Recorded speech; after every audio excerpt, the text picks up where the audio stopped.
Economic Report Review, the US economy grew 1.5% compared to 3.2% in the first half of 2015. This is weaker than expected due to lower private investment and government spending amid subdued global demand. Private investment declined to 1.8% compared to 6.8% in 2015, following a contraction in both residential and non-residential investment by 8.7% and 0.5% respectively, when compared to 10%, 10.3%, and 3.1% in the first half of 2015. The housing industry slowed down due to higher property prices and higher credit standards, which led to a deceleration in housing sales of 9.7% compared to 18.4% in 2015. Trade in United States continued to worsen as export contracted further by 4.9% compared to negative 2% in 2015, largely due to the strengthening of the dollar and a decline in the export and travel services. Similarly, import fell 4.5% compared to 0.1% in the first half of 2015, mainly due to lower demand for capital goods, especially drilling and oil field equipment, as well as computer accessories. On the supply side, industrial production contracted 2.6% compared to 3.6% due to a steep decline in the production of consumer goods and construction supplies. Seterusnya, kita akan bersama dengan wartawan lokasi pertama kita, iaitu Fazirah, untuk menerangkan prestasi ekonomi dan prospek pada tahun 1997. Terima kasih kepada Laura yang berada di angkasa puri. Bersama saya, Fazirah akan menerangkan prestasi ekonomi dan prospek pada tahun 1997. Bagi sektor pertama, iaitu sektor pertanian, perhutanan, ternakan dan perikanan, pertumbuhan pengeluaran meningkat sebanyak 3.5% berbanding pada tahun 1996. Maafkan saya, berbanding tahun 1996, iaitu sebanyak 2.2%. Pengeluaran yang pesat dalam pengeluaran minyak kelapa sawit iaitu sebanyak 7.3%. Pemulihan semula dalam pengeluaran kayu balat sebanyak 3.4%. Hasil daripada kerja-kerja pembersihan di kawasan projek loji tenaga hidroelektrik Bakun ini menyebabkan stabil dalam pengeluaran ternakan iaitu sebanyak 4.81%. Pengeluaran getah merosot pengeluaran getah dan biji koko merosot sebanyak 6.7% dan 6.0%. Hal ini kerana kesan penukaran guna tanah dan kekurangan tenaga buruh. Bagi sektor kedua, iaitu sektor perkilangan pula meningkat sebanyak 12% dari nilai sebenar pada tahun 1996, iaitu 12.2%.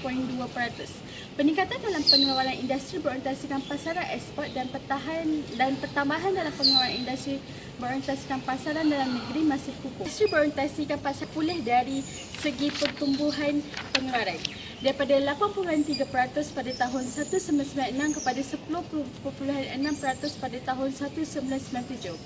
Hal ini kerana didorong oleh pengeluaran semikonduktor yang lebih tinggi dan pemulihan pengeluaran tekstil yang sederhana. Pengeluaran elektrikal pengguna seperti televisyen dan radio berkurangan kerana menghadapi persaingan global. Bagi pengeluaran kayu dan getah dijangka mencatatkan pertumbuhan yang lebih perlahan oleh kerana bekalan bahan mentah tempatan. Tambahan lagi, sektor perkhidmatan.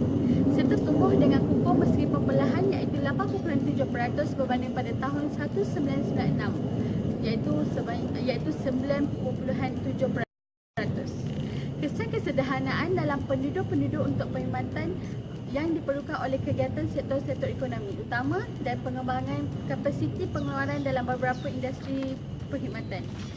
Industri-industri perkhidmatan yang menjana pertumbuhan nilai ditambah benar adalah pengangkutan, penyimpanan dan perhubungan, perkapalan dan kereta api. Perbelanjaan sektor awam meningkat pada kadar 11.1% berbanding pada tahun 1996 iaitu 3.3%. Penggunaan awam meningkat sebanyak 9.6%.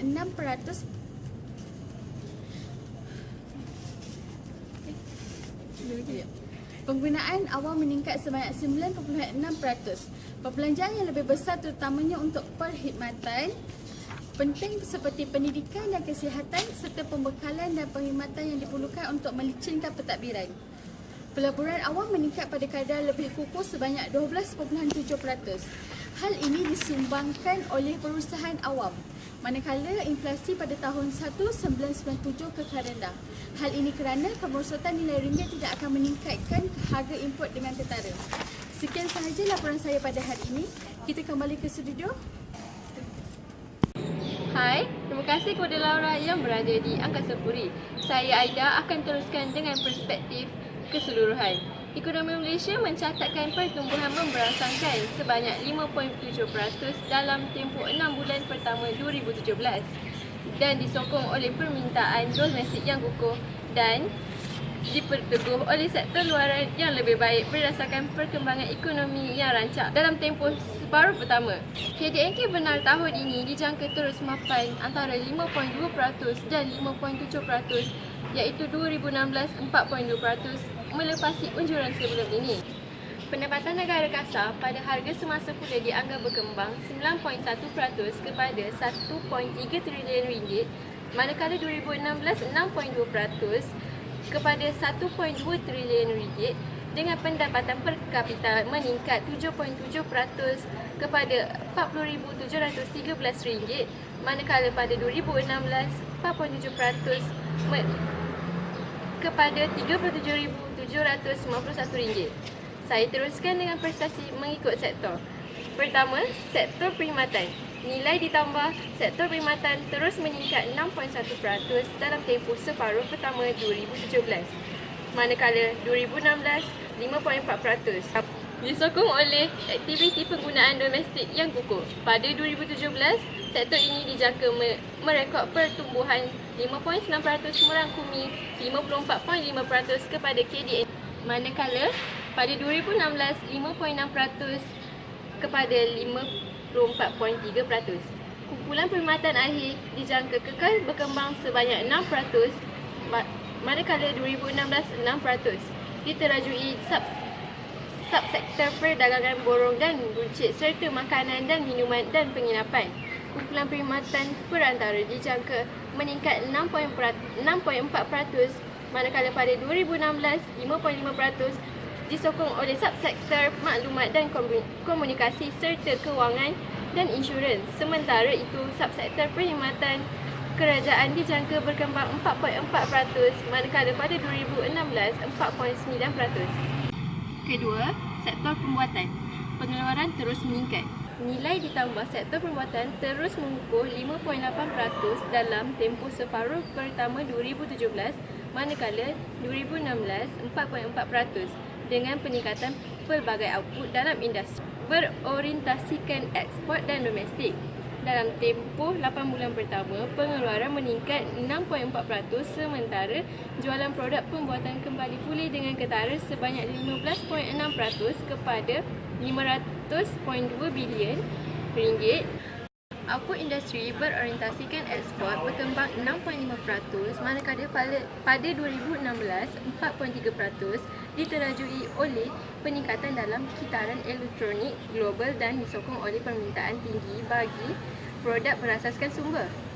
Sementara itu, industri berorientasikan domestik meningkat 6.2%, manakala pada 2016 3.4%, hasil daripada aktiviti penggunaan dan pembinaan yang rancak. Berdasarkan perkembangan ini, kadar penggunaan kapasiti kekal stabil 86.6% dalam tempoh suku pertama 2017 dan 82.8% pada suku kedua manakala 2016 pada suku pertama 76.7% dan pada suku kedua 77.5%. Berikutan pengembangan berterusan sektor pembuatan. Ketiga, sektor perlombongan. Gas asli menyokong pertumbuhan. Nilai ditambah sektor perlombongan terus berkembang pada kadar sederhana sebanyak 0.9% dalam tempoh separuh pertama 2017, manakala pada 2016 0.4%. Pertumbuhan ini disokong oleh peningkatan pengeluaran gas asli yang mengukuh sebanyak 4.7%, manakala pada 2016 iaitu 1.9%, sejajar dengan peningkatan ekspor ke China, Jepun dan Republik Korea serta permintaan lebih tinggi daripada industri petrokimia dalam negeri. Walau bagaimanapun, subsektor minyak mentah dan kondensat terus merosot 3.7%, manakala pada 2016 negatif 1.2%, sejajar dengan komitmen Malaysia mengurangkan pengeluaran minyak sehingga 20,000 tong sehari sejak Januari 2017. Langkah ini selaras dengan perjanjian antara Pertubuhan Negara-Negara Pengeksport Minyak iaitu OPEC dan anggota bukan OPEC untuk mengurangkan pengeluaran minyak sebanyak 1.8 juta tong sehari dari Januari 2017 hingga Mac 2018 bagi menangani lebihan pengeluaran minyak global. Oleh itu, minyak Brent diniagakan lebih tinggi pada purata $52.05 setong dalam tempoh 9 bulan pertama 2017. Manakala pada 2016 $42.04. Pada 2017, purata harga Brent dijangka didagangkan sekitar $50 setong. Manakala 2016 $44.05. Sektor perlombangan dijangka berkembang 0.5% pada 2017. Manakala pada 2016 2.2% disokong peningkatan pengeluaran gas asli mengimbangi pengurangan dalam pengeluaran minyak mentah. Sekian sahaja laporan saya pada hari ini. Kita kembali semula ke studio. Sekian sahaja berita tentang laporan ekonomi global. Saya pemberita anda Laura Emily mengucapkan selamat maju jaya.